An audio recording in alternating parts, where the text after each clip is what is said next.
me right now. Pegboard nerds, mutts, I have you locking at the sound. All of the gal I go passing when me boy I go drop them a coming. Murderers.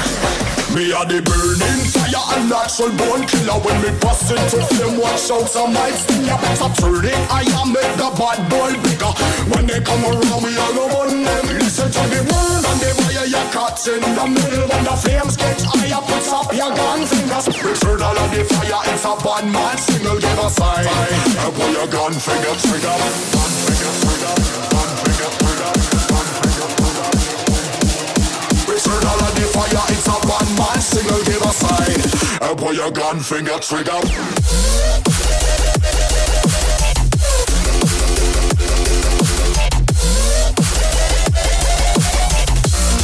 Pull your gun finger trigger.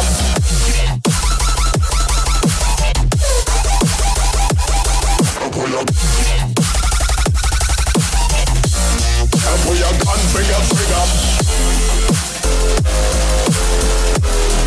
It's a bad man signal, give a sign.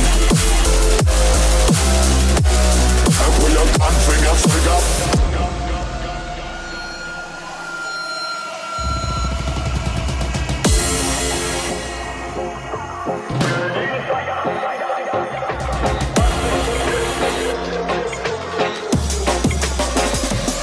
Me a the burning fire and natural born killer. When me bust into flame, watch out some might sting. You better turn it, I am make the bad boy bigger. When they come around, we all go on them. Listen to the word and the fire you catch in the middle. When the flames get higher, put up your gun fingers. Return all of the fire, it's a bad man signal, give a sign. Pull your gun finger trigger. Gun finger trigger. Gun finger trigger. Gun finger trigger. Return all of the fire, it's a bad man signal, give a sign. Pull your gun finger trigger.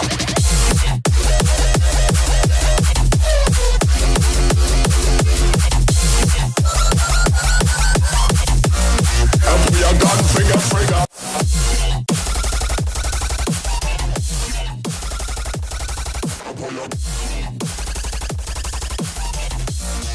Pull your gun finger trigger. It's a bad man signal, give a sign. Pull your gun finger trigger.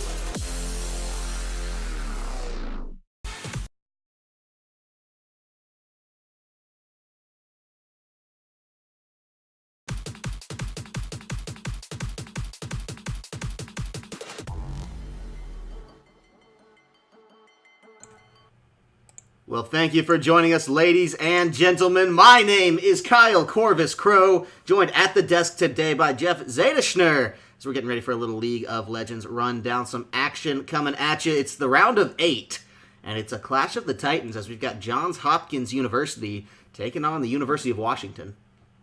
Yeah, University of Washington, they have had a very impressive run to get here, of course. They went undefeated in the fall season, and I do mean undefeated. They went 14-0, as we can pull that up. There we go.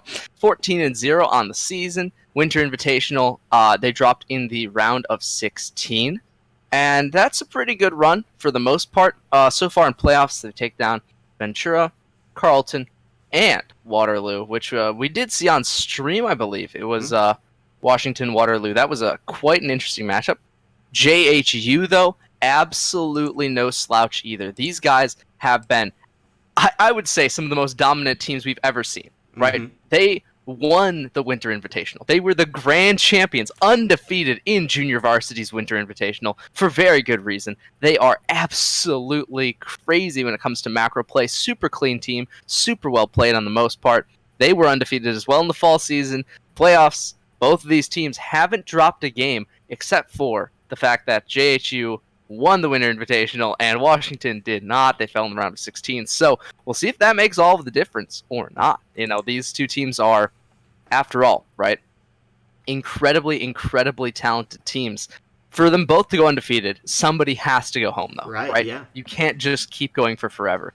And the lower bracket does await. If one of these two teams falls, they have a chance to make a run back and then potentially meet somebody a little bit later in the competition. You know, if one person gets knocked down, or if they make the sweep all the way back through that lower bracket, get to those grand finals through the lower bracket spot. It has happened before. So certainly we'll could. see who comes out on top. One more quick point to make about this, something I find personally interesting. Looking here at Washington's round of 16 loss, that was to Arizona State eventually. Keep in mind, Arizona State would go on to earn a placement spot for the finals, but be ineligible to compete in them due to player eligibility issues. Yes. Yes. And so this is, the team that knocked Washington Esports out to begin with was potentially one of the finalists, squared up against JHU. We never got to see the resolution of that, but I think it paints a fairly close picture of how these two teams may stack out. So I'm really excited to get into this series. I think the players are too, because we are into draft. Never look back. Now keep in mind, this is not on the most recent patch. This is on 9.5 and not 9.6, which is dropping today. So if you're wondering about that, it's still 9.5 game. Now, it being a 9.5 game means there is something to consider. There's some Kales coming in. There's some shifts in the a slight shift in the jungle priority, I would say. A couple buffs in the itemization for ADCs, some Conqueror tuning. There's a lot of stuff that's potentially impactful, but I gotta say, I'm still looking at this jungle matchup and I'm saying, as long as you have, a Rek'Sai, a Sejuani, a insert tanky bruiser, CC, whatever you want to use, right? You just need a champion that can do something in these early mid games, because the early mid game is where so many of these games have been cracked wide open, and Johns Hopkins doesn't want to take a chance. So they're going to ban away the Neeko, even with the nerfs on this patch. They don't want to deal with this champion. It's a little bit too strong still, some people think, especially in that top lane. In the AD lane, it can get bullied out, it can't get pushed down. It's like a weaker Vayne in that sense, because Vayne just scales better, Right. She has percent max health, it's true damage, it's invisibility that she can keep recasting, right? She doesn't just get one of them. She doesn't have the shield, admittedly, but if you're an ADC, mobility versus a stand in place, telegraphed shield, I think I know which one I'm going to pick.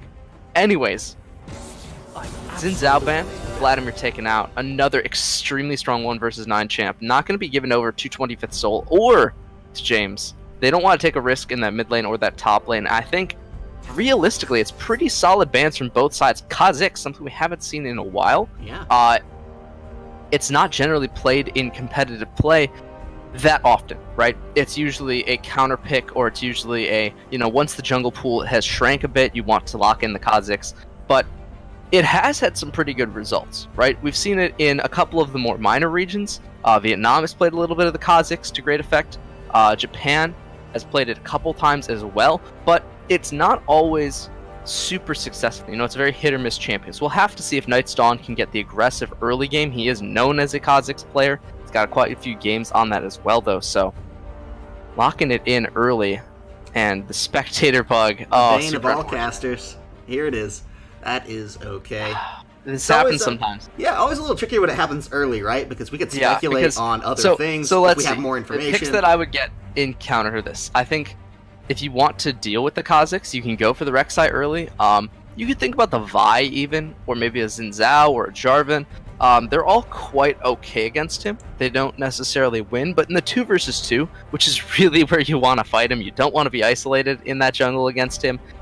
You can pick Lee Sin, you can pick any number of champions. I think the Jarvan has the most flexibility. You don't need to pick a first rotation, though. So what I would do instead is I would get your AD support here, right?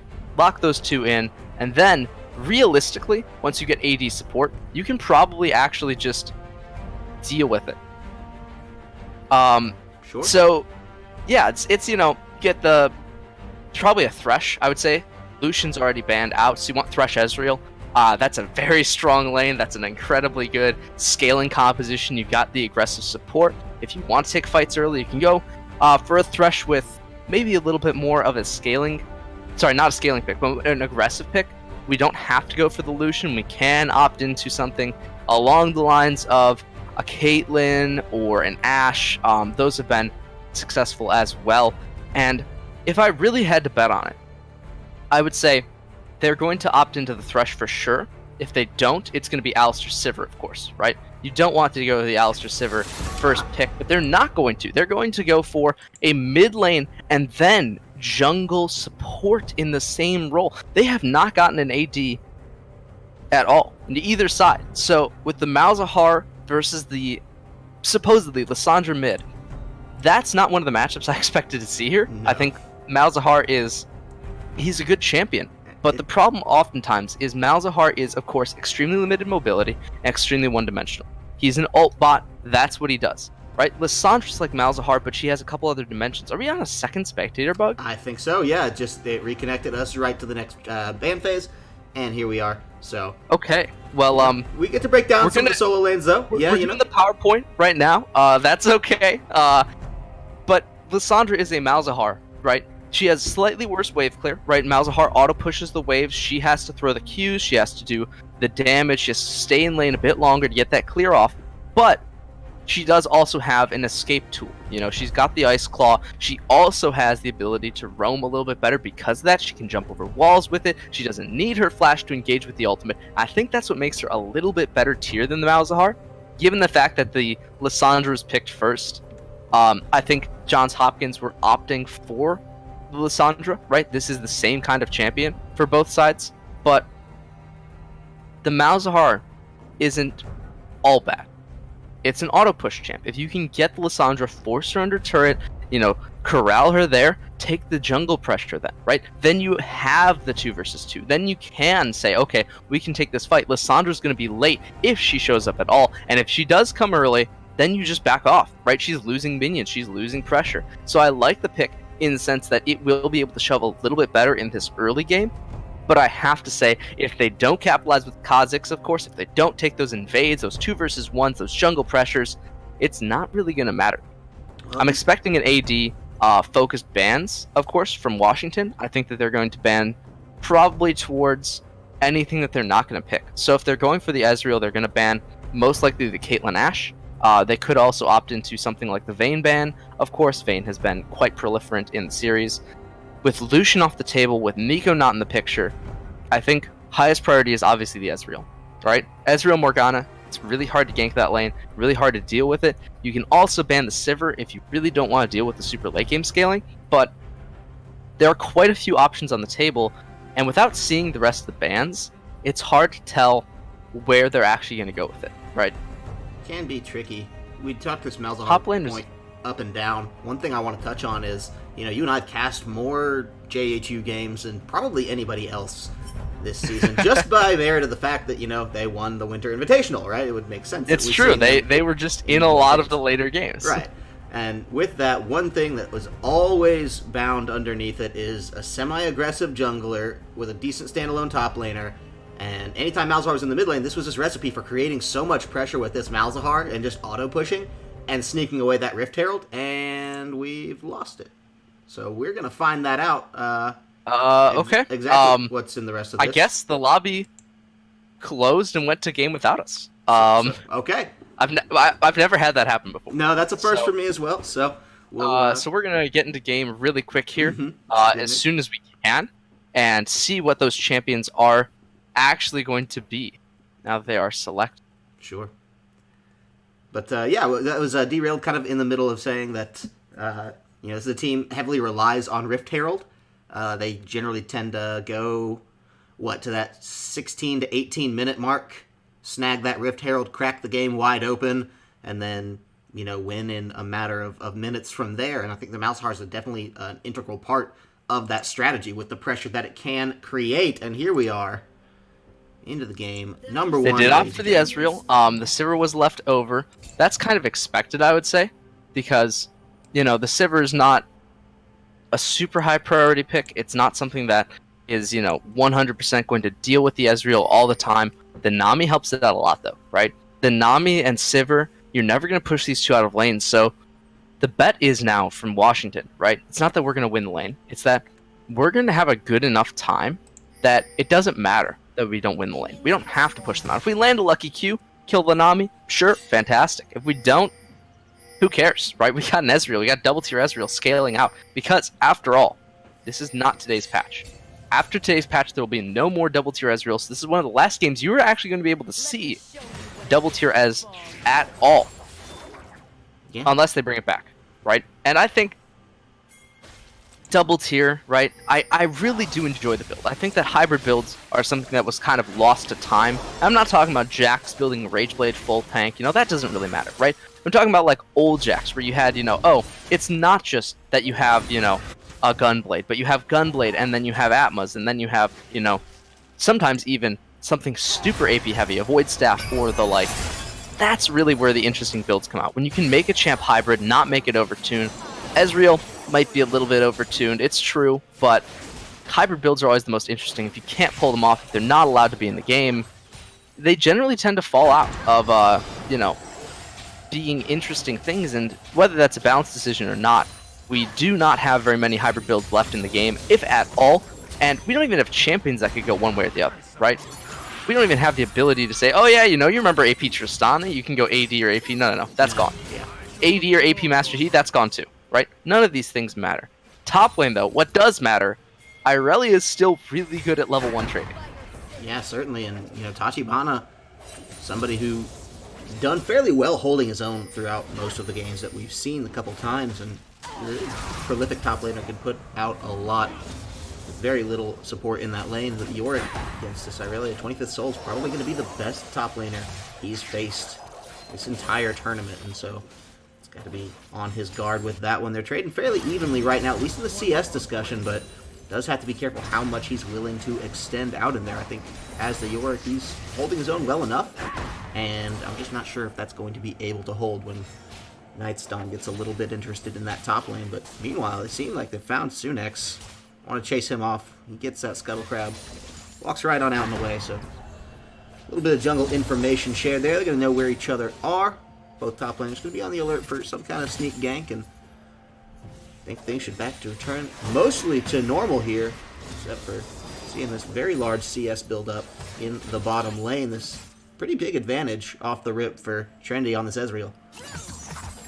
That's kind of a result of it being, Ezreal Morgana, right? You have to respect a little bit more. And so, Sivir, she misses a couple more minions because of the fact that once you try to Sivir push, but super early, you don't have the AD to instantly. So, minions go by the wayside. Sometimes they get wasted. It happens. CS differential is not as big as we think, but a wave this early can mean it might spiral out of control. It's not a guarantee, though, right?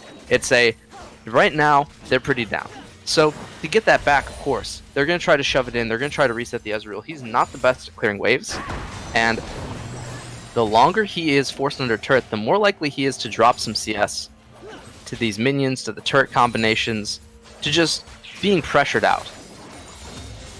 Pressure, certainly something that is going to be building here, and Johns Hopkins masters of it. I mean, they play pressure better than just about maybe anyone else here in the CSL. There's 2 back. See, that's what we're talking about, right? You missed 2 CS, all of a sudden 6 CS deficit is now 4 CS deficit. So the Sivir shoving back in, alongside the fact that Nami can help poke them in to turret, actually means that the Nami is the one that's going to set the pace of this lane. Unless a jungler comes down, unless a binding lands, it just doesn't matter. And there we see the ward getting taken down by Sunex, but 25th Soul's not going to let him have it for free.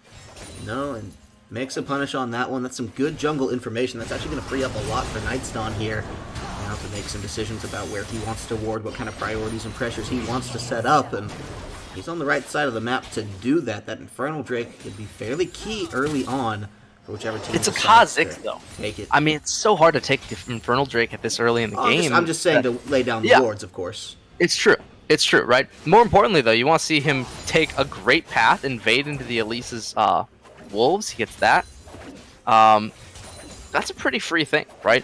Elise not really caring about her secondary camp respawn, getting slightly punished for it, but if See why. James gets caught, it'll all be worth it. Yeah, Something's maybe up. He doesn't have any crawl wards over down. that ward. I didn't see a ping on her, but they should have had vision, unless no one was looking I for the think mini. so, right?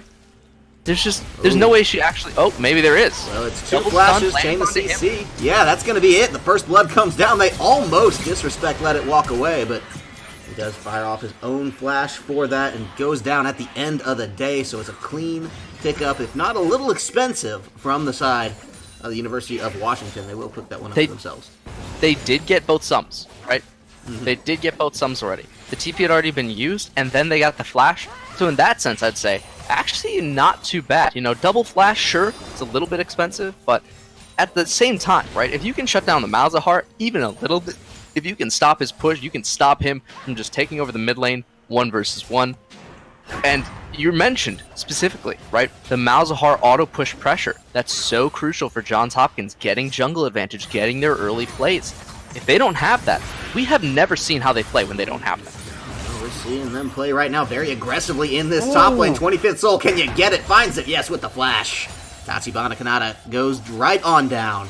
Taken out and away. A top lane solo kill and 11, 12, 13 CS to boot. Yeah, we'll see if Sunex can turn this one around. Should have the full combo ready to make it happen, but is a level down, on full charge.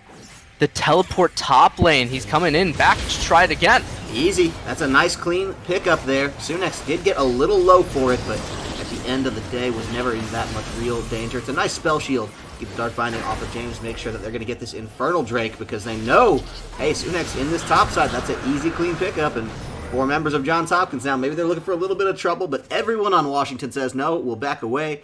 You get the Infernal Drake this time, that's fine. But that was completely luck on the spell shield. Malzahar can't decide when that comes back up. Oh, of course not, yeah. So it was a nice spell shield, it's true. But I think my mind's in gear with the binding. Sivir and the Black Shield in this game. I'm just thinking spell shield. It happens, right? It happens to the best of us because you think, oh yeah, Dark Binding, you spell shield it, it's perfect. Wait a second. And the gears start turning, you start thinking a bit, and then you realize, maybe we made a slight mistake there. Yeah, there's 3 spell shields in this game by default. That's just, getting one of them wrong. Could happen sometimes, but I'll tell you, this is a nice bounce back from the University of Washington to be able to shove that wave out, still keep some of this pressure in the bot lane. I think that's going to be one of the saving graces for them as this game does go on, because mid lane could be in a little bit of trouble right now. There's the ult, find yourself, gonna ult himself, and then try to turn this one back now, because here's Katsa, here's the Morgana. James gets Sunex, though. Is it enough? Can James survive? The answer is no, but 25th Soul wants to clean house on this. You're not gonna dive it, surely. And he does not, but he waits for Nightsdawn, who just might, but that bought time for Trendy. That's a nice lockup on this Kha'Zix as well. That's an isolated Ezreal, or no, it's not. Sorry, with the minions, he's fine. But should be able to just back this one off from here, and it's a nice recovery, actually, on the part of the University of Washington. Find yourself buying some time with that self-ultimate, and just people kept flooding in bit by bit by bit, but you would think that's the kind of fight that normally goes very well for the side of Johns Hopkins. This time, just kind of petered out, fizzled back, stayed even. So the reason it didn't work out so well, right? You look at the positioning of where Nightsdawn was before the fight, he's not as close as he should be. If he was a bit closer, yeah, they get the kill pretty easily. It might go 1 for 1, but they definitely don't lose the second kill. The fact that they lost the second kill is just because they overextended a little bit. And now, talking about overextending, look at how many members are here from both teams, 3 versus 3 in this jungle. Yeah, they want to get this blue buff. They're going to grab it or die trying, but I think they're just going to get it and get right on out. Didn't see who grabbed that one, but I assume that would be well in the hands of Tachibana. Given over to the Elise, it looks like, based on her mono regen. Gotcha, that would make sense there. So now, cleanup duty on the ward lines for both of these teams. It's a little sporadic. You can tell there's no big objective that they're trying to fight for, so all this vision is just kind of individual lane protection right now, and nothing more macro about it from there. Ezreal, I mean, it used to be really good. Oh my gosh! Yeah, that could be trouble. He's got to get out of that one. Cat's a good spell shield there to stay alive, and that one we know was planned. Just gets out of the bubble. Potential, keeping some pressure alive here. This is strong play thus far. There should be 2 plates at least. Yeah. Nightsdawn in the area too. We'll see if he wants to come down just to vitalize some of this pressure. He's more trying to punish anyone who's trying to save the turret, right? That's his real goal. He's trying to say, okay, if you walk down the river, you don't just get this for free. You actually have to answer to me. He's answering to somebody else, though. Yeah, Nightsdawn, he's going to die here, certainly. Sunex picks that one up very nicely, still has a double buffs. And now James trying to get it with the suppression. Can't get over the wall, no claw, but tries to find a little bit of damage on the other side anyway. Do you keep this up? Do you go for it? Because it's a bold play, and it does not work out for them, Cotton. Double buff transferred to James. Oh my gosh. And that was literally a quarter of a second. If that's a quarter of a second in the favor of Elise, she gets the kill. But it isn't. So it goes in the favor of James, who double buffs. Damn right, they move over to him as well. And yeah, it didn't pay off. This time around, he tried that Axel, and it was just too much to handle. With James on the double buffs, he's going to have even more time to push Find Yourself in, because Find Yourself is completely right? Yeah. Nothing to do against this minion push. He used it all trying to get that last fight down for himself. Didn't have the claw earlier as well, so this is just an issue of his spells, not his mechanical ability. He walked in, he used the claw to get close to that Kha'Zix, get the kill. But then, to follow up on James, just was any auto attack that go over the wall, they win. But he just didn't. There was just not enough follow-up damage, and Sunex overestimates his own health. He underestimates the Malzahar auto damage, goes down for it, and that overextension, I think, maybe signals that Johns Hopkins is back and ready to play, right? Uncharacteristic early game losses from them so far, but now with that, getting a little bit of an answer back, getting the auto shove in mid, they're looking a bit more like JHU that we've expected to see. That's not to say Washington hasn't been playing well, though. Yeah, I think, honestly, we usually see a small gold deficit here, anywhere from 1 to 3K. Knight's Dawn again caught out. Man, he's just getting it there. The tidal wave going to do nothing for him as Sunex picks that one up. Gets another one. 2 TPs, actually. It's a double sneak in, and Katza going to use a stopwatch, but it's only going to buy him a second. This is not good, actually, for Find Yourself running back in. He's going to have to use his own, but it's certainly going to cost him his life as well. Yeah, double kill. There will be no Infernal Drake for the rest of this team. Sunex has to get out. He cannot stand that pressure. It's not low enough. And Trendy goes down. Sunex, man alive. He's just hoping for the steal at this point. It's the over-the-wall suppress.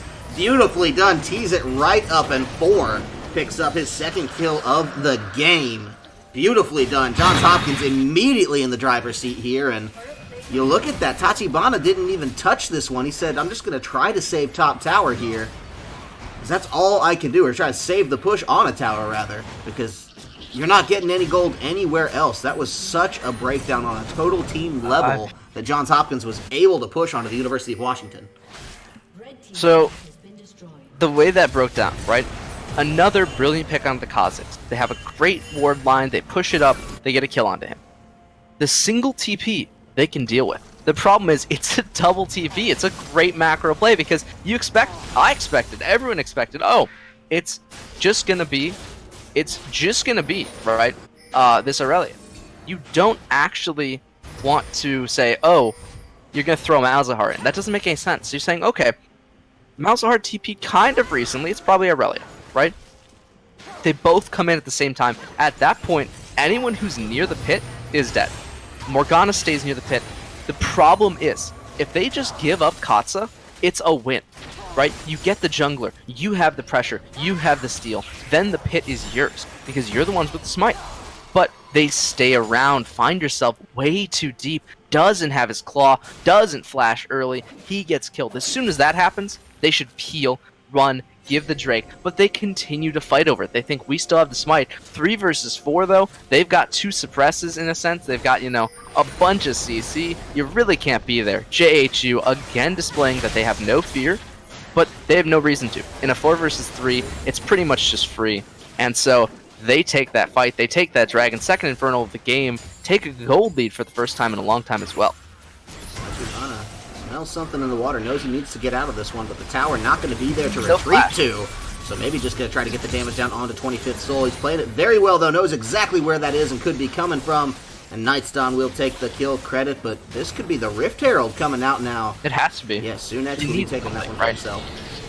Seeing that Kha'Zix in the bottom lane, they needed something, just anything, right? It's a nice get turnaround, gold honestly. advantage back. He's in the bot lane, he's taking things off. They already recognized that he was going to be down there, which is why they sent the York to split, because they want him to be a distraction. As soon as York splits, we go for this, right? They get the Rift Herald. The problem is, now their bot lane's the one under siege. Yeah, really getting just hammered by 25th Soul here. Need to find a way to staunch that bleeding, and actually we'll just back off here. He's probably got a handful of gold here. Not good for Sunex. It's the Revenge Tour starring James and Knight's Dawn. They take it back there after what was several times with the shoe on the other foot. And these jungle catch out. Sunex Gets a taste of his own medicine there. James can use the ultimate as a double buff. Feels really good about this, and Tachibana has to actually flash out of that one just to make sure he's okay. Katz is there, but cannot defend. This is 2 towers deep, keep in mind, because they're still just working on the first one here. That is the pressure that you get from this Malzahar. That's why James keeps coming back to him. He's so comfortable on just keeping enemy teams on the back foot with this champion. I would not be surprised to see it banned out in the next game, although we don't know what those bans of the second round were due to the spectator bug. But either way, University of Washington have to be looking at this saying, man, this Malzahar causing some real problems for us thus far. Nice tidal wave to disengage. Yeah, the disengage, I mean, it's Johns Hopkins. They just kind of go for business as usual, right? They have, again, more aggression. They've gone for early game builds. The Malzahar on the double, Dark Seal with a Corrupting Potion. Almost no way to shove him out of lane, especially if he's just doing this AFK push. And then they respond to University of Washington's ward line push with their own. They shove the vision up. Soon as somebody walks in this case it's Sunex, they just kill it. It's a suppress, it's a bunch of CC, big amount of damage. They take him for basically free, and that means Johns Hopkins, with their current vision advantage, can do this time and time again, right? They have all the CC in the world. They've got great champs when people are isolated, when they're walking with no vision. This is a team that loves to pick you. It's not just the Elise and the Lissandra on the other side, right? You have Nami, you have the chase down from Sivir, you've got the Malzahar, you've got the Kha'Zix, you've got the Irelia if it turns into a full brawl. All of these things, when you put them together, you compare them to the fact that Ezreal's not even on 2 items yet. They don't have the same way to match Irelia in fights. The 1 versus 1, maybe the York can take her. Hasn't happened in a long time, though. It's always been 2 versus 1. He's never had a fair fight, and that's by design. Johns Hopkins are never going to allow him to just split push if they can help it. Mid-lane Rift Herald here. Trying to take this fight. Yeah, we'll get something too as this dragon is on the table as well. That's a shutdown. That's Yorick coming in. Sivir on the way out, number 4. Not the picture here. They're going to start the dragon up. First drag for them. Continue to chase this, yeah.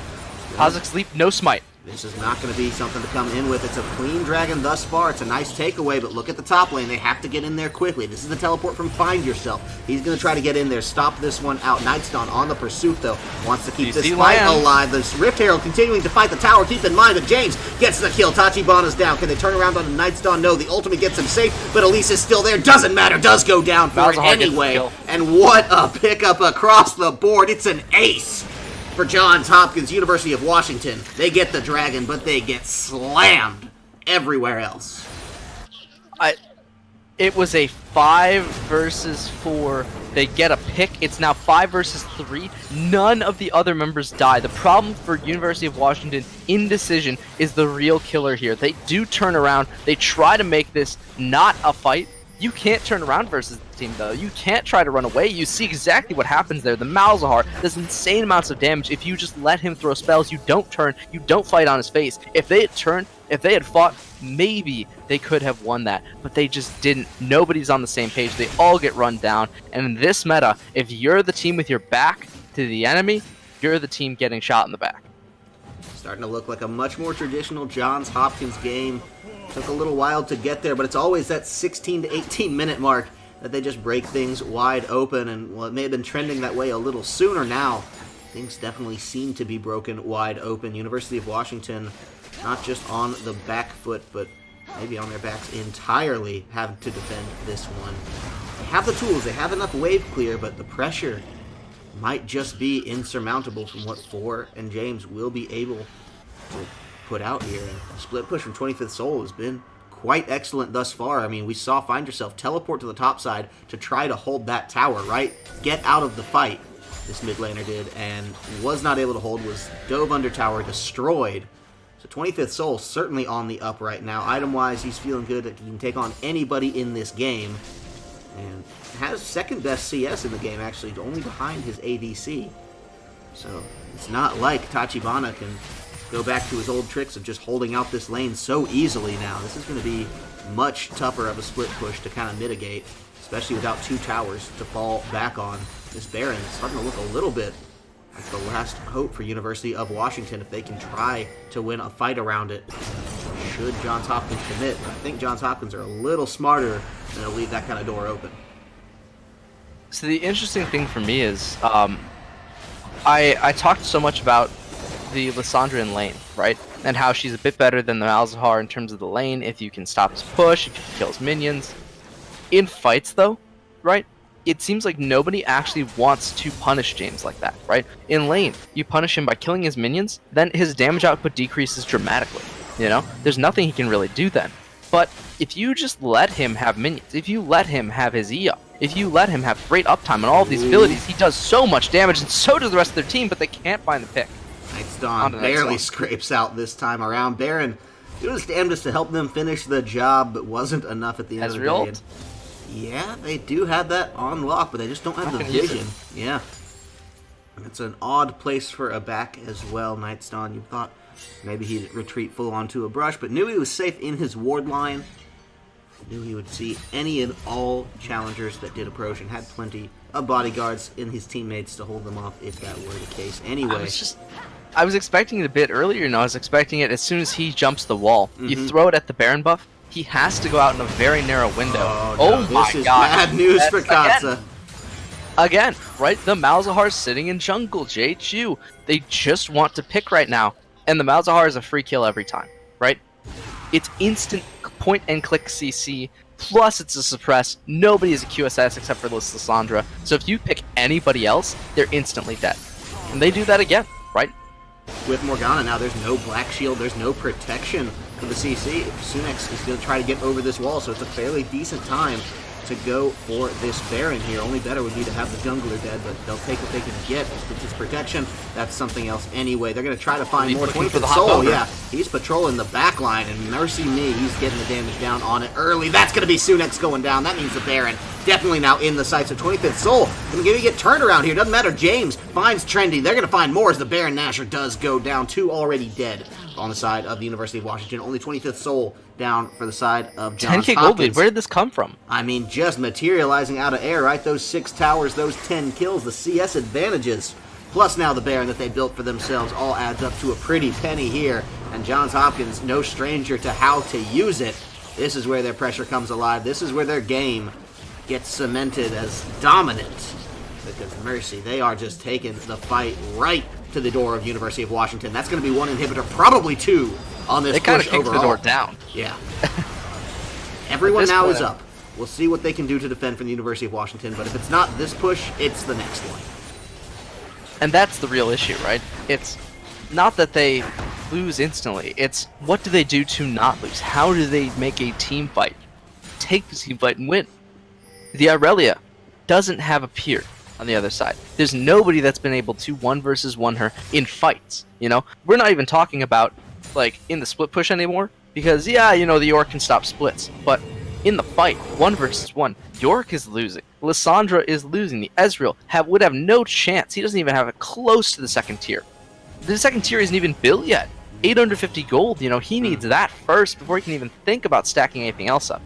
Yeah, and well, there it is, actually. He just second tier. Man was sitting on the gold.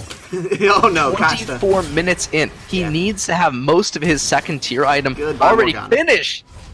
25th Soul was there to follow up with the flash, take that one out and away, and Katsa gone down apart from his team, picked twice now in just the last 2 fights.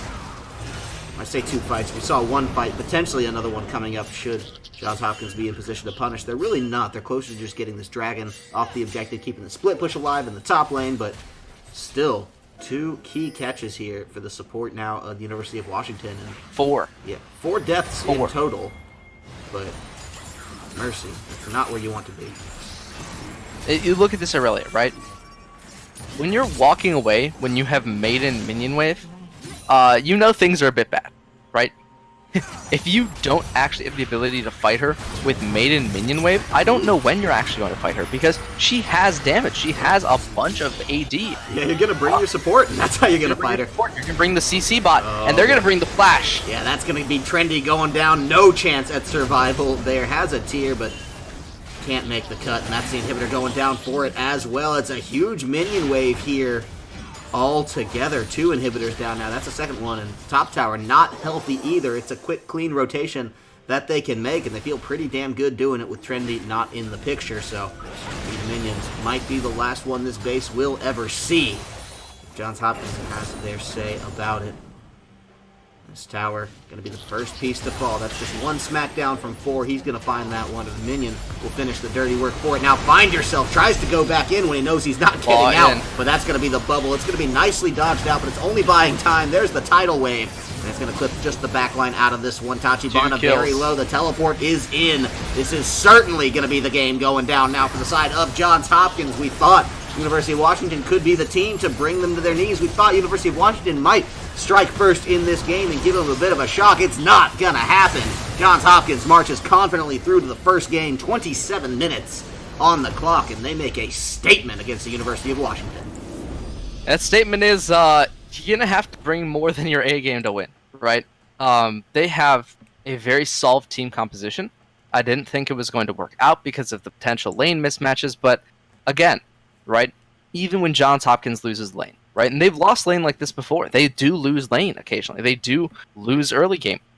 They are the single best JV team we've ever seen at taking mid-game advantages, right? They know exactly how to take the fight. They know exactly the amount of damage they need. They make brilliant macro decisions. That double TP, right? That double TP was absolutely immaculate. They come into the pit, instantly pick off the Morgana. As soon as that happens, right? Brilliant macro rotation. They should have left that fight at 1-1. If they leave the fight at 1-1, University of Washington still has a chance to win the game. But the problem is, other JV teams have been making mistakes in that macro. University of Washington made one mistake there. They stayed for the dragon, right? They lose the fight. They lose their entire advantage, and then it's just JHU all the way down. First game only, though, right? I do make a statement here because it is the first game only. If University of Washington, with 2 more games to play potentially, can actually get that early game lead, take it, keep it, make no decisions that actually make them a mistake, they have a pretty good chance to win. They're playing very, very well before that point. I mean, there's a universe, too, where that fight at the dragon they picked up and turned around, or I believe they got the pick up on that dragon, but the fight that they eventually did lose when they picked Sivir off. When they picked Sivir, and they get the dragon. They pulled, There's they pulled a world the in Rift which Herald. they turn. Yeah. The Aurelia is the only thing left. They lose a top inner. But right? they have the Rift Herald already pushing that mid lane. No, I guarantee you. So if they do that, right, they send the York top, they don't lose inhib turret, ever. There's a world in which that is literally an inhib turret dropping, right? Rift Herald, 1, 2, 3 turrets gone, instantly. There's a world in which that happens. Of course there is, right? So even with the mistakes, there is such a slim margin between victory and defeat for University of Washington, and they just have to find the right side of that line. Well, we're going to give them a little bit of time to find it, let the players prepare, figure out what they need to do right or wrong, clean up that draft, and come back swinging in game number 2. But in the meantime, we're going to throw it over to a quick little break. We'll have more League of Legends action when we get back.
Welcome back, ladies and gentlemen. Thank you for sticking with us through the break, because we're finally ready to get into the draft for game number 2. We got the side swap coming out. Means University of Washington will now be on the blue side. It's going to be JHU back over on the red side. And we'll see if any of these adjustments are going to come out through in a way that maybe give Washington a little bit more of a shot here, but already sticking to some similar bans on the solo lanes. Don't want to see the Jace, don't want to see the Zed. We know this, but Kha'Zix, Nightstone, you're going to have to find something new to play. So, if he finds it, I mean, it's potentially he could actually, make a difference. But this is a Washington on the back foot. I'd have to expect them to swap something up more than just banning out the jungler.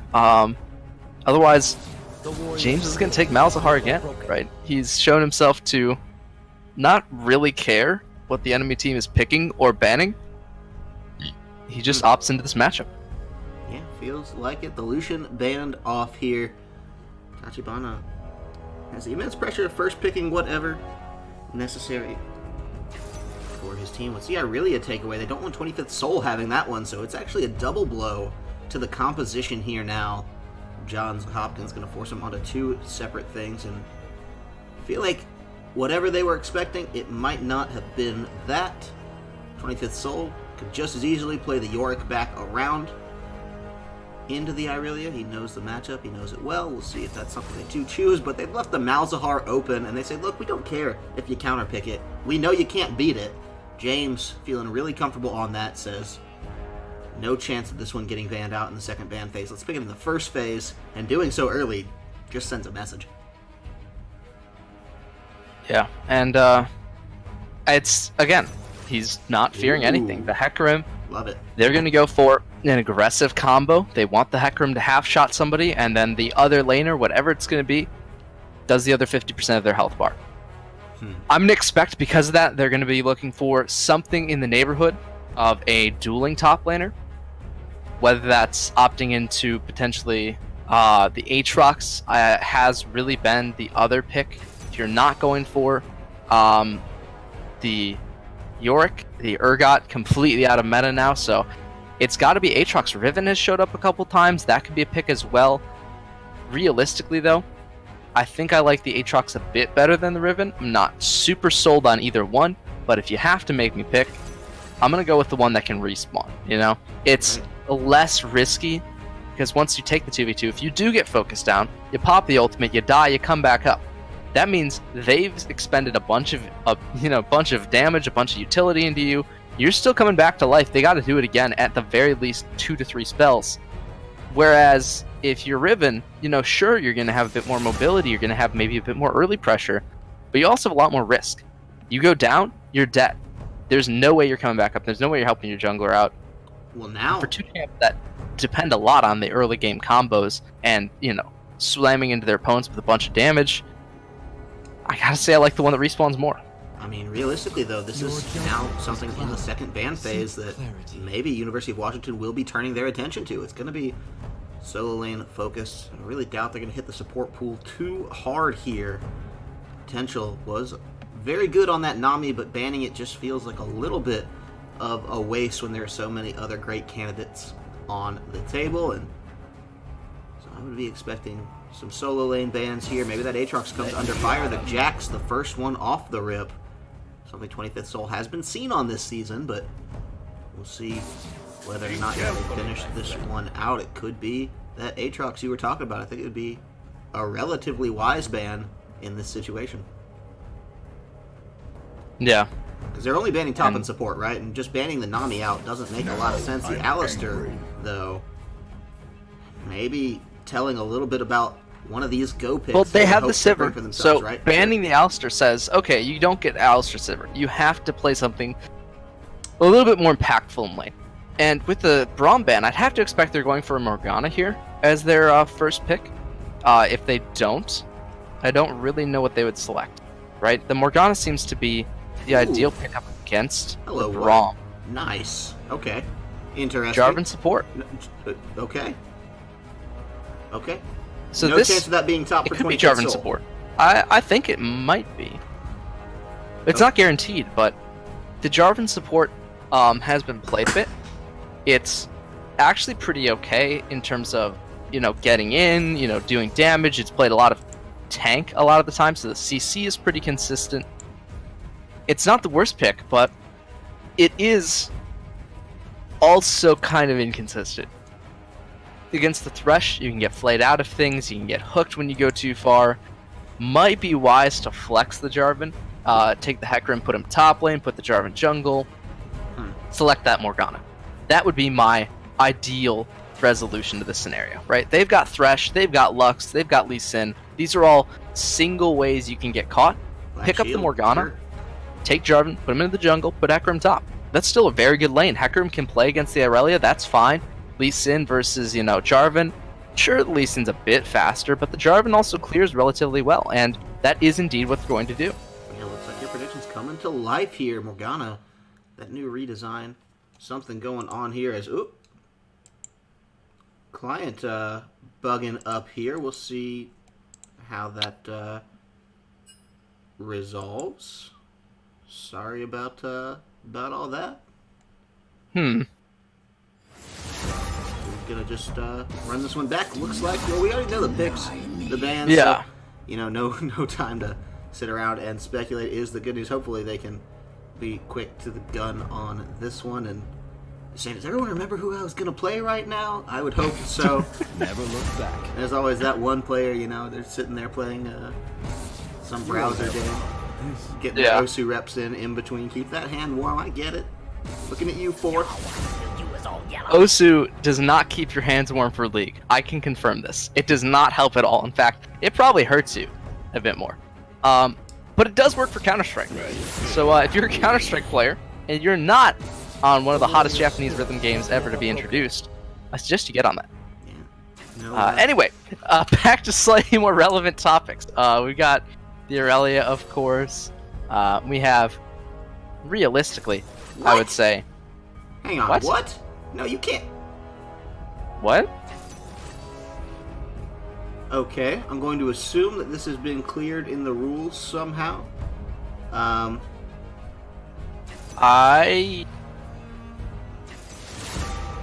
It looks like they're picking as if this is... Jarvan was static. Sejuani? That seems strange to me. Keep in mind, too, I don't know if this slipped by me and I wasn't paying attention, but University of Washington... see anything in chat. University of Washington have also switched out Katsa for Foom.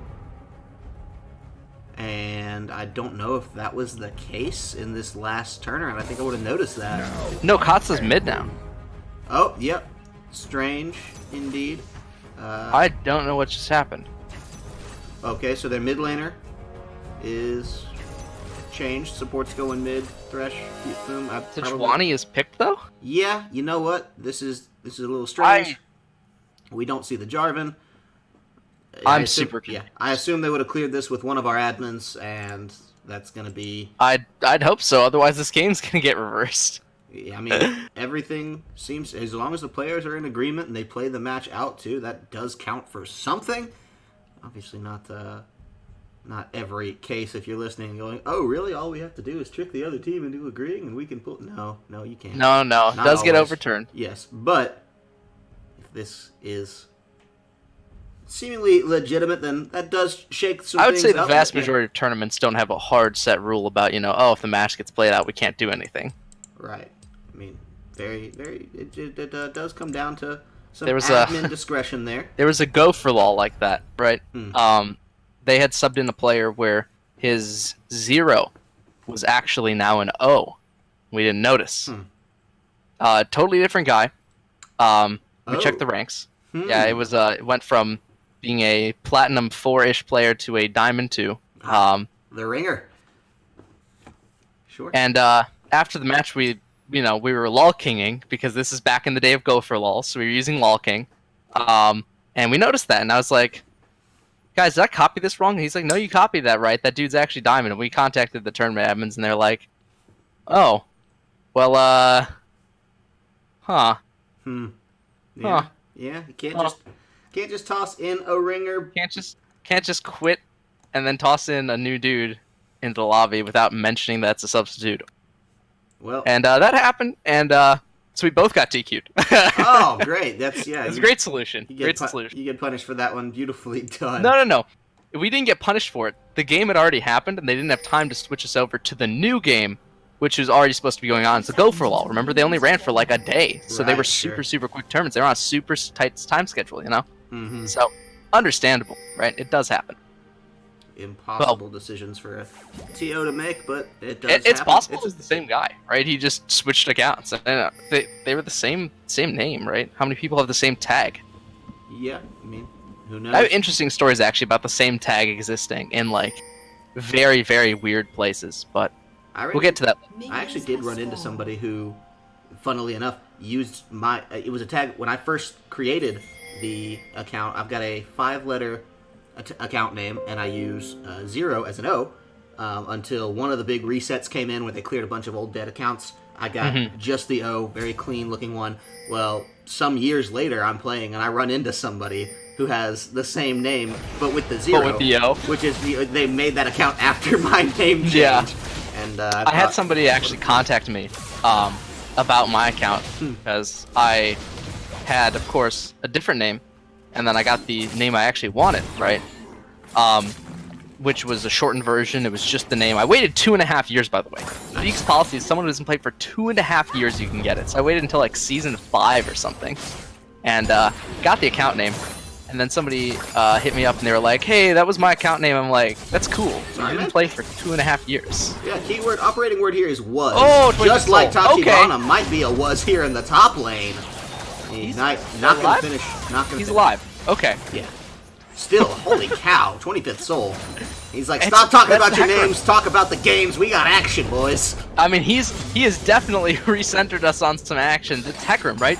When you start throwing those Qs out, when you get the resets going, and you have the 2-stack on your Q, and it's super low cooldown, people underestimate how much damage that actually puts out. But there's a reason Hecarim has kind of, sort of trotted back up and then, trampled all of his opponents into this top lane. He is not coming in like a lamb. He's coming in like a lion, and you can see why. Here, look at this. The healing, everything he does. Oh, man. Tachibana, can you get it, though? The first blood does come out. 25th Soul. Didn't have the ignite. If he did, that was a showstopper, but this time, just on the edge of his knife, could have gone either way, like that. Now Tachibana... An auto attack from Victory, and while in the minion wave, the healing in the early game is so crazy. I mean, he got probably 200 health back just from healing up, and Lee Sin's gonna make this a repeat. Here's the gank. 25th Soul burn the teleport to get in here. It's crucial that he gets something back on the other hand, but Tachibana is there and swings circles round him. That's twice now that 25th Soul gets taken right down. Beautifully done by Tachibana and Sunex there. Well, I love it. I love the turnaround we're seeing already, this aggression. This is what we needed to see, right? You know that they're weaker in the early game. You know that you can win it. Go do it, right? Fantastic read so far by the side of University of Washington. They say, all we gotta do, keep progressing into this top lane. As soon as he uses TP, flashless, no E, he's gonna die. And die he does. The Hecarim goes down for the second death after the first blood. No summoners to boot. What a play, and you gotta say, you gotta admire the coordination between Tachibana and Sunex right there. Great call from them to roam up, and it's gonna probably pay off. The Hecarim usually is super strong if he gets ahead early. If he doesn't, he can become super, super weak. Definitely needs to find a way to staunch some of that. Found himself on the back foot here. CS relatively even otherwise, but 2 kills means early Tiamat for Tachibana. That's just going to start feeling really good in those up-close situations. And speaking of up-close situations, Trende, be careful about this one. They're getting poked down very hard. The pressure of Sivir Morgana, just a little bit more than Kai'Sa Thresh feel like they can keep up with right now. Staying consistent in the CS is important, and we do manage to do that, but it's at the cost of some of that health bar. You know that should a gank come around, one unfortunate CC to the face, and they would be out of this one. 20-foot Soul trying to get out of this one. Seen this before. Yeah, he's got the fancy feet, though, looking just to preemptively dodge that Q. Not enough, though. Sunex waited so patiently till he was right on him, got the point blank. So there is no way to get out of this one. Death number 3 coming out now for 25th Soul. This is the first kill that's not gone to Tachibana. Sunex gonna feel that one for himself, and they're gonna get some plates. Keep in mind, this is twice now he's died since he teleported, right? And that teleport not even halfway off cooldown yet, so it's gonna be a long walk back to base, and guarantee you he looked at that counter and said, ugh. Little sigh of disappointment, but I gotta say, it's a good read from Washington, you know? They know exactly what's exploitable about the Hecarim, and unfortunately for 25th Soul, he doesn't seem to know that, right? Whatever the case might be, he has pushed up continually without the proper warding coverage, without the ability to see where this Lee Sin is coming from, or without even backing off, right? Let the Aurelia push you in. You're already down quite a few kills. You know, you don't need every CS.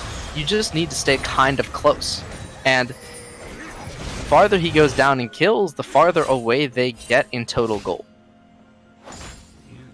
That does obviously create a big difference here for these two teams, and you know, it's something we've seen likes of Johns Hopkins play with a small gold lead before and turn it into more advantages, but we rarely see them at a gold deficit. I think only once or twice did we ever see a team have them against the ropes, and even then, I believe Johns Hopkins were able to make the comeback. So this is the time to turn up that heat, turn up that pressure, keep capitalizing now, because top lane should be effectively won across the board. I don't know if Tachibana needs any more love coming out now from... Well, you might as well, though, right? It's not that you need it, it's that you want to shut the Hecarim down.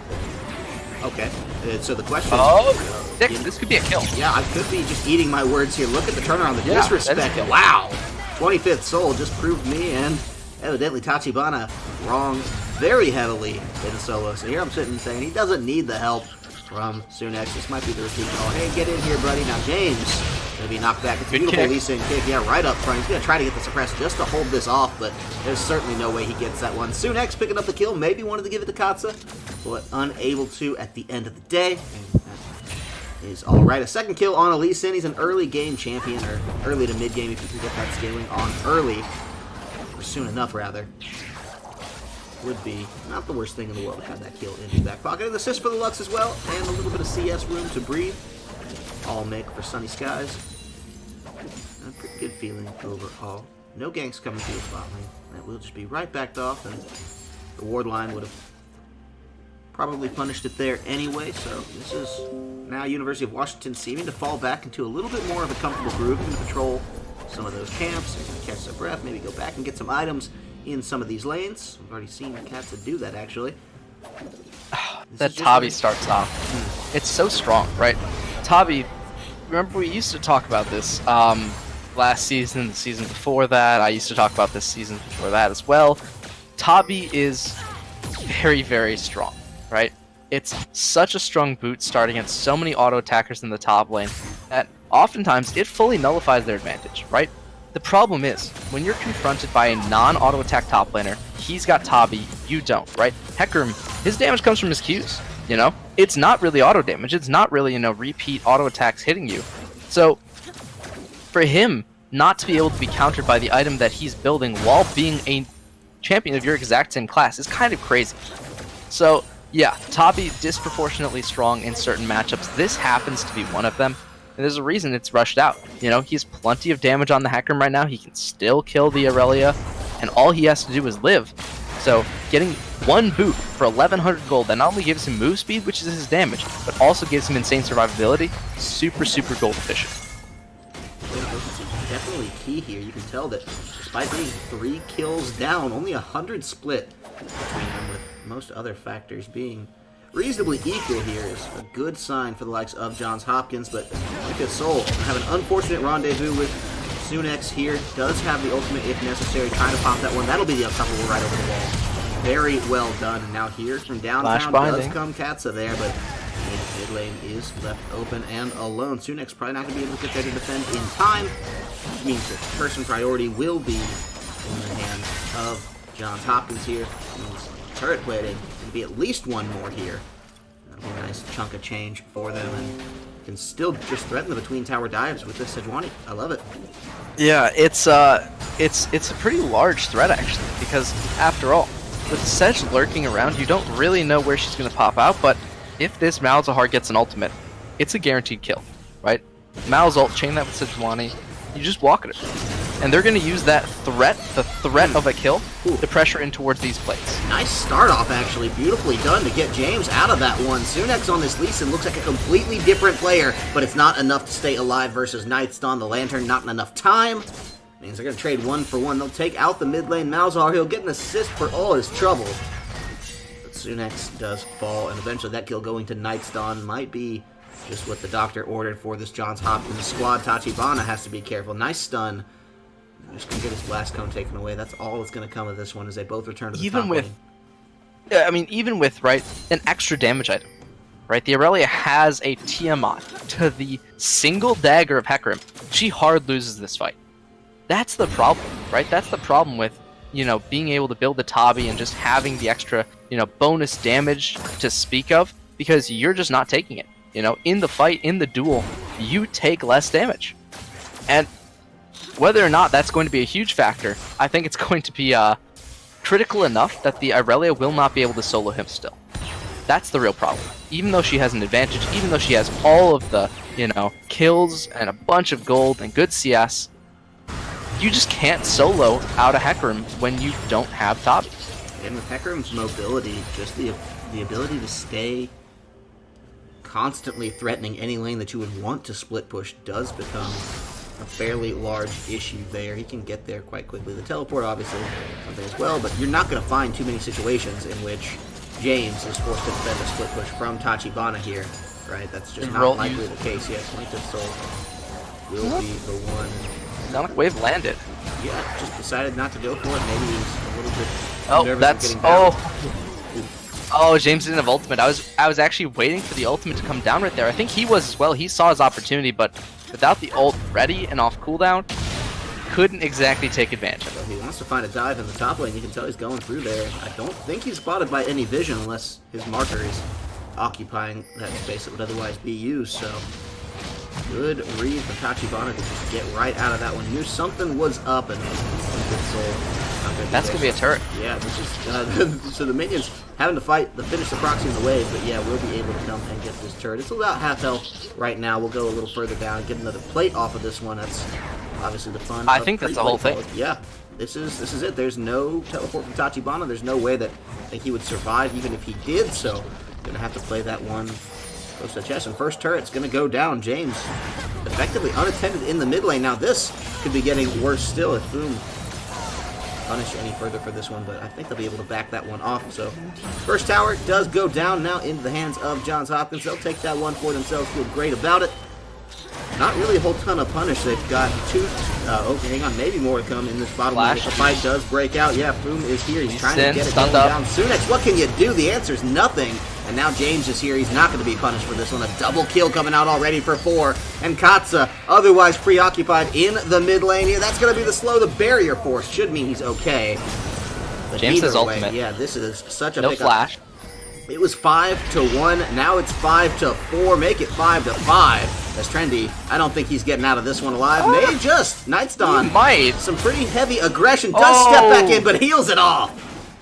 And the prediction does come true. Not struck by the caster curse this time. That's done. That ultimate, that was so close to actually landing. If it hit him, he was going to drop to the turret shot, but I mean, JHU, this is actually faster than their last game, right? At 14 minutes now, they have a 5,000 gold lead. They're tied in kills, sure, but none of the kills meant anything.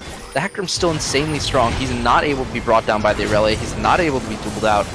He has everything he needs, and realistically, I don't actually know what they're going to be able to do to contest him. You know, they don't have a champion that can deal with the Hecarim. The Aurelia has proven herself to be too squishy, to be too malleable to this, you know, onslaught of basically epic proportion. Yeah, I think too. You look at just University of Washington across the board, you take all of their champions into consideration.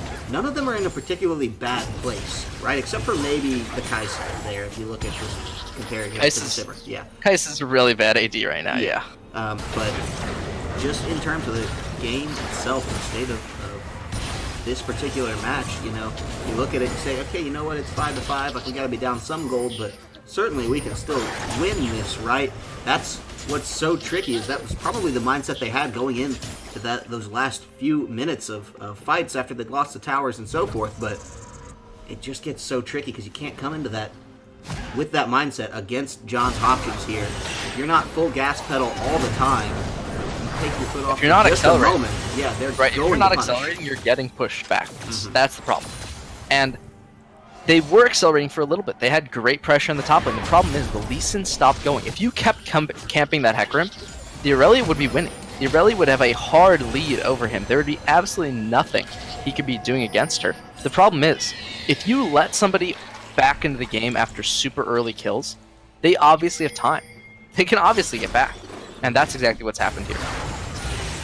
Making the play, making the pressure for it. Yeah, 16 minutes. This is almost always where they crack the game wide open, and we'll see if that does come to fruition. Usually the Rift Herald, a pretty big part of that process for them. They were denied it last game.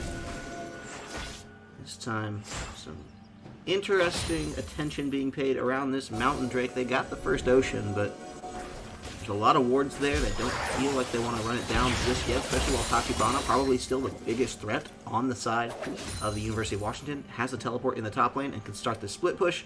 They're going to take it nice and slow. 25th Soul running up there should be able to still just come out in this 1v1. I mean, he's got the full Trinity Force completed, right? Against only the Tiamat Phage combo now. Out of Tachibana. This means Dragon, if they start that fight, maybe they win the 1v1 top, finish the Drake off, who knows? There's a lot of pressure around it, so you have to be betting that you can take out this new and improved team fight composition that is coming out of the University of Washington. We'll see whether or not they can. Close. A little bit, yeah. Here's Tachibana trying to find two. The hook does not land, though. Play. Not an option either, but a nice Lux ultimate. Beautifully done. Nightstone will get the return kill, though. That's Tachibana. Yeah, Hecarim finally coming into the fight. That means Sunex is down and out for the count. Katsa, Trendy, and Boom were there, but they didn't really seem to be full committed to that one the same way that Sunex and Tachibana were. Now the Rift Herald is going to be popped out in the way. This mid lane tower could be in some trouble. They're going to get the Dragon for it off the rip as well. The Mountain Drake, depending on how fast they get it, may just make this tower even easier to go down. This is classic Johns Hopkins here. They're going to find at least one tower off of that one, maybe more. Well, no, they actually backed off that one. Didn't want to keep the Rift Herald pressure alive. I'm surprised to see it. They just let it crash the one time, take the help that it got, and said that's good enough. It's true, you know. Realistically, I mean, they're not totally out of this game, but at 6,000 gold, it's not going to be an easy fight, right? The real problem is the Hecarim isn't down gold, you know? He's actually kind of up gold because of his CS advantage, realistically because of his level advantage, and he just does too much damage right now. This was kind of the MO of playing, you know, if you remember back in the day, the small peak of mid Hecarim and then top Hecarim very shortly thereafter that, where it became super dominant, and that fell off for a long time. The reason it fell off is because other champs did his job better. They just did more damage. They just were more survivable. The thing is, most of those other champions, you know, have kind of just vanished. right?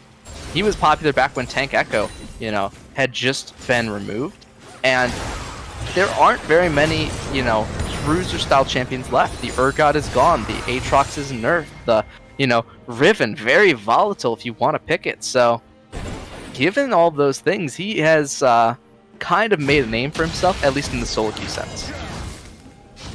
See what he can continue to do here. Is right now, had a weak start, but definitely pulled back around. And 25th Soul gauge of this particular champion, and maybe some of the collegiate mindset around this champion in general. Start to come into a little bit of focus here. He's played it quite well, and thought it was going to be flexing the Jarvan there, but ended up being with this Sejuani, who's now right over the wall into the face of Sunex and gets the steal on the blue buff. Says, thank you very much, Nightstone.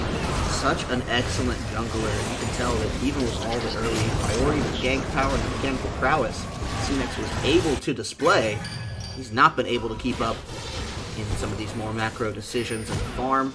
Just one aspect of proving that for Nightstone. I mean, this guy is so far ahead, and with that full completed Warmogs, fights are just going to get so much nastier trying to take down this big old tank line while you have the rest of the team effectively running all over you.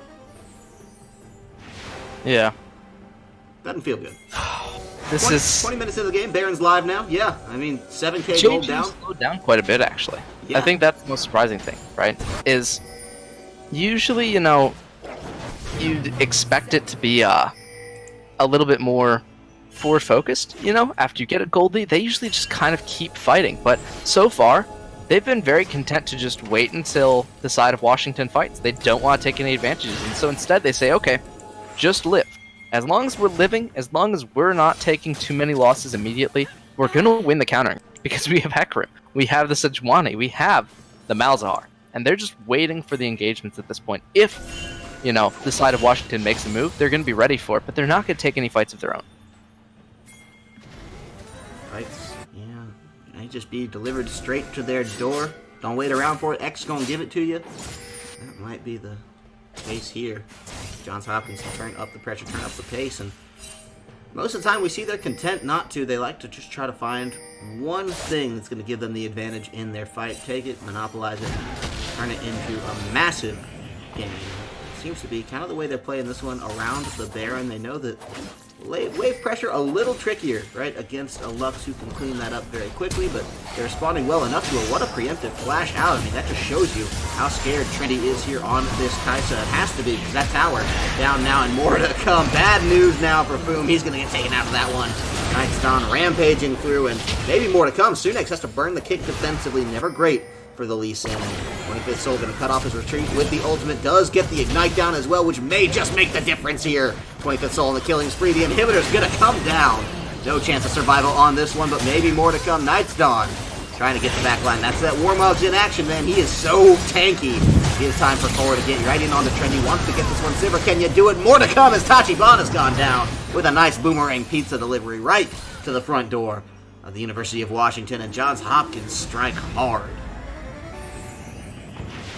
Yeah, they certainly have shown that they are not afraid to take the fight. They actually were just waiting for the right moment, and Baron is going to be the one that suffers the most from it, I think. Yeah, sure, 2 members of University of Washington did go down, but it's not, the only thing, right? The Baron, the gold lead, all of these things, we've seen them before at 10,000 gold, and the Baron buff at 23 minutes.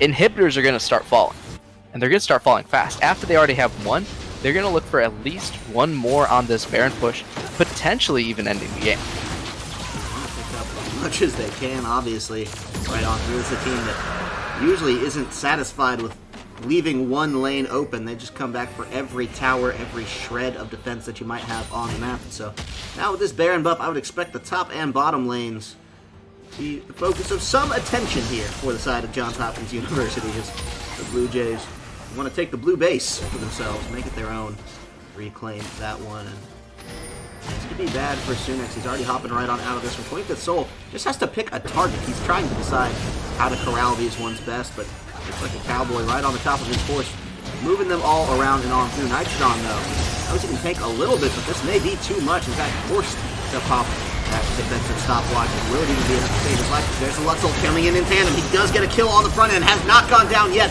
but look at that coming out from Tachibana. He's trying to save this game, and damn it, he just might. 25th Soul now. All alone in cold and unforgiving enemy territory will be shut down. And who better to get it but Trendy, the Kai'Sa that's needed something all game long? Well, maybe that kill, maybe that bounty, 750 gold will do something for you, because this is now your chance.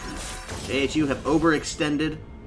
They stayed too long, they played it fast and loose, and they got punished for it now. University of Washington, can you turn this one around? Can you use that gift to get back in this game? They certainly have a chance, right? The gold lead, still at 7,000. But the fact that they can take fights like that, the fact that even with the Baron, they were able to do something to win the fight, bring Johns Hopkins to a loss. It's not a huge loss, right? But it is a loss. It's a win for the side of University of Washington, and that's what they need. They need any kind of advantage they can get. If they can get 2 more of these, they're going to be even. If they can get 1 more, they'll be within striking distance. Then everything becomes a lot more dangerous, but they need another fight of that caliber. Those fights, few and far between when JHU makes mistakes like that, but after a mistake, sometimes teams are rattled. We'll have to see how their mental is doing, because if they make another one of these, the game's no longer guaranteed. Rattle is so important, especially at a collegiate level. I mean, even pro players find themselves capable of getting tilted a little bit here. Now 25th Soul, keep in mind 5 minutes ago he would have just slayed Tachibana straight on through. This time he's fully on the run, but nowhere to run, nowhere to hide. Tachibana gets that one for himself, following over the wall, does use the flash for it, but happy to take out the split push threat that is ahead for him, happy to eliminate that for themselves and maybe get a little bit of priority back on the push, because they have to find something. Keep in mind, there's not a single tower taken by the University of Washington yet. They need to get some of that standing gold, and defending their outer turret line is actually one of the things that Johns Hopkins are best at in this game. They do it so much, we see they finish a game not having dropped the tower this time. It's because they're mid-game, right? Their early game, it contributes a bunch because they usually pick winning lanes, and winning lanes tend to keep their turrets up longer. But then in the mid-game, they don't seed objectives. What they do is they force you to respond to them. And if you don't, you lose more than you gain by going for the outers. So in that sense, I would say that they're very good at creating enough pressure to keep their outers pressure-free.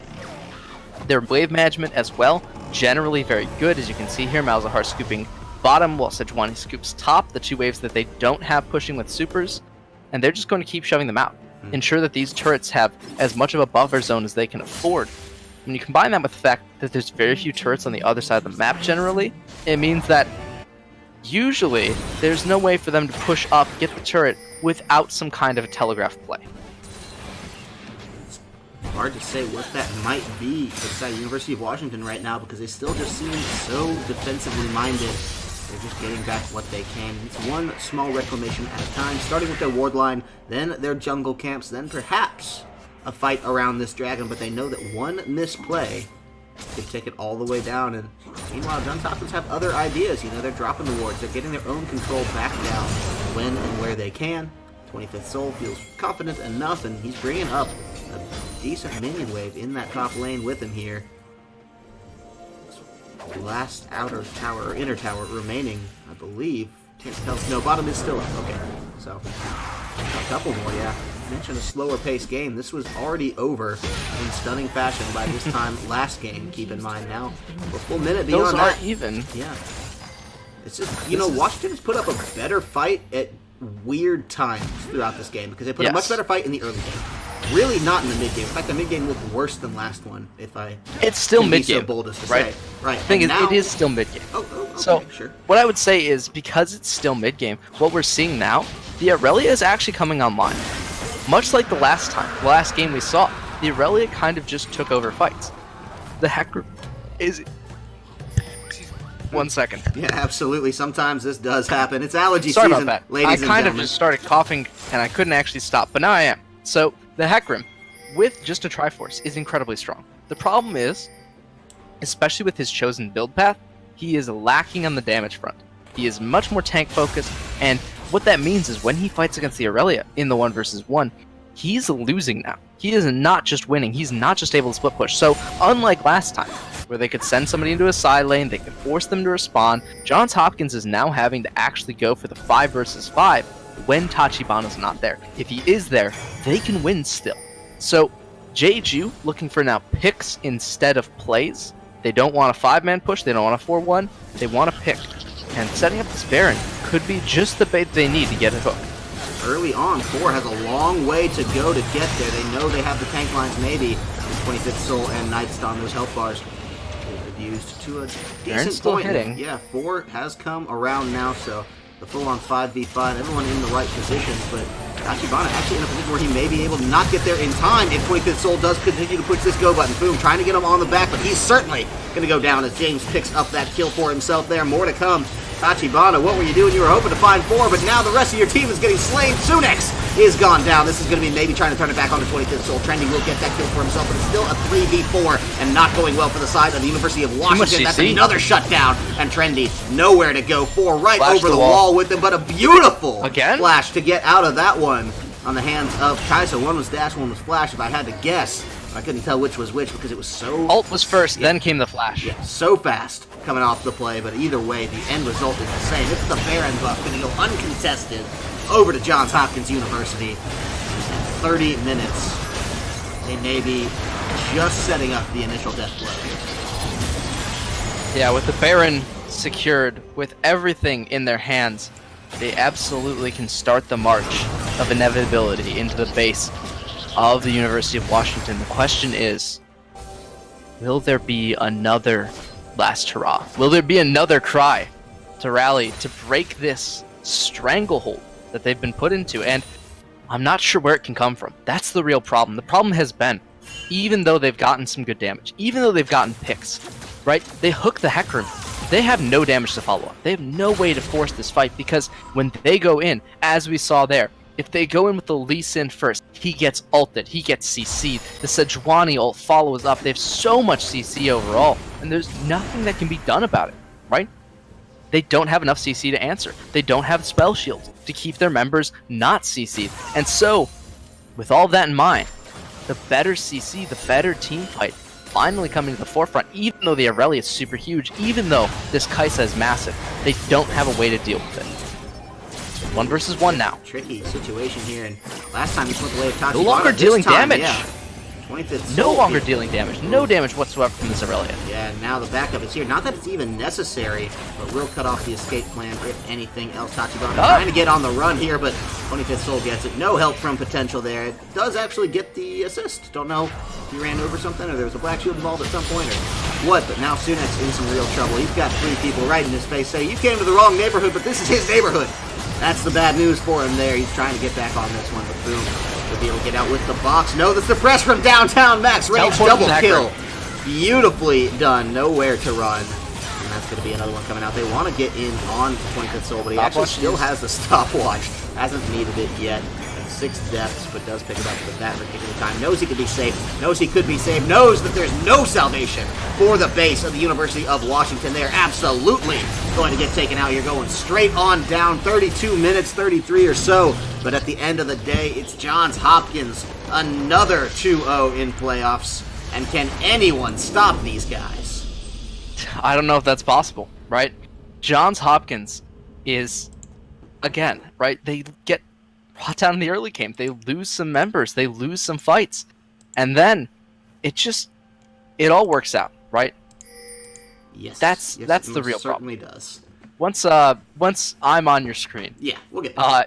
We should be able to break this down. It's just every time they find themselves in a bad situation, right? They not only have the tools, but they have the mental just fortitude. They keep fighting. Sorry they about keep this, forcing you guys. This is all on me. They keep forcing. They keep getting the kills. They keep getting the advantages, the fights, everything that goes in their favor keeps going in their favor. Yeah. And so JHU, if there's a team that can stop them, what I would have to expect that team to be able to do is not just get an early game lead. Get an early game lead and have a jungler. This is super crucial in this meta. Have a jungler that is good enough to take that lead, spread it to multiple lanes. If you do that early game, JHU have shown that they have no response early game sometimes. Sometimes. Not all the time, but sometimes, right?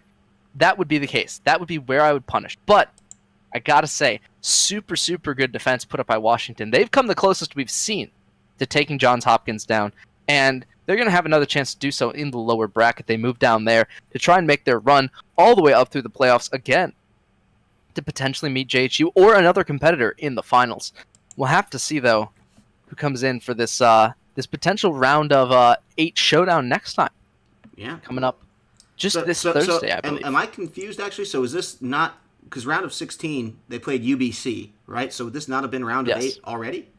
No, but we're going to have another round of 8. Okay, I'm sorry, yes. We're going to see other potential competitors on this Thursday. That's what I was trying to set up for. This is the round of 8. Yes. For any of you wondering, this was round of 8 match. So very, very important. This is top 8 winners bracket. Now top 4 are Johns Hopkins, our first confirmed top 4 playoff team in the Journey Varsity League.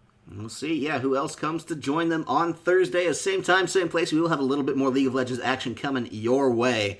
That's every Tuesday and Thursday for the rest of the season, which not going to be too much longer here. Of course, it is coming to a rapid conclusion, and Johns Hopkins hoping to be the ones to make the back-to-back title claims there from the Winter Invitational to now. Feeling really good about that, but either way, it's all could be found 7 p.m.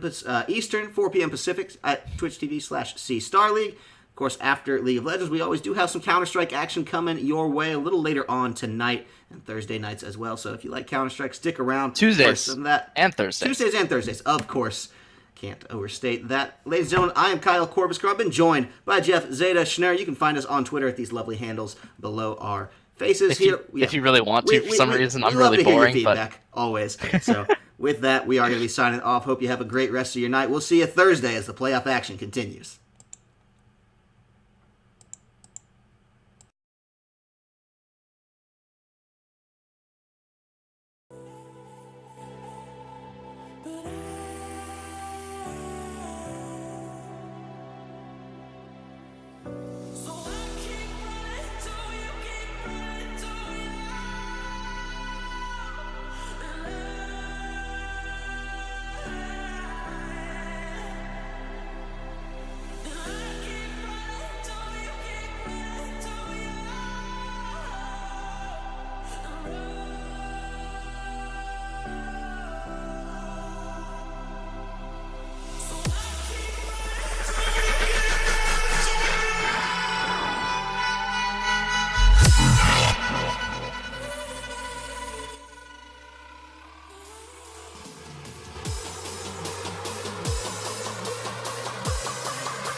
Let me see you move.